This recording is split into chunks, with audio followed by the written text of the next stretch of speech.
U പ്രതിഭ എംഎൽഎയുടെ മകനെതിരെ കേസെടുത്തതിന് പിന്നാലെ Alappuzha excise deputy commissioner P K. ജയരാജനെ സ്ഥലം മാറ്റി. വിരമിക്കാൻ 5 മാസം മാത്രം ശേഷിക്കുകയാണ് അടിയന്തര സ്ഥലം മാറ്റം.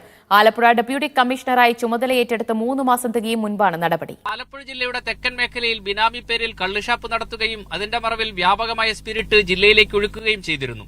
ബിനാമികളായി കള്ളുഷാപ്പ് നടത്തുന്നവരിൽ CPM നേതാക്കളുണ്ടെന്ന് ജില്ലയിലെ വിവിധ ഏരിയകളിൽ ആക്ഷേപം ഉയരുകയും ചെയ്തിരുന്നു. ഇത്തരം സംഭവങ്ങളിൽ മുഖം നോക്കാതെ പലപ്പോഴും കർശന നടപടിയെടുത്തയാളാണ് excise deputy commissioner P K. Jayaraj.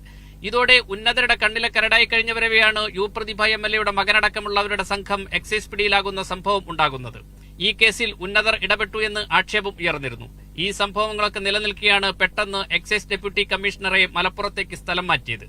കൊല്ലം സ്വദേശിയായ ജയരാജ് ആലപ്പുഴയിലെത്തിയിട്ട് 5 മാസം മാത്രം. വിരമിക്കാൻ 3 മാസം അവശേഷിക്കെയാണ് സ്ഥലം മാറ്റം.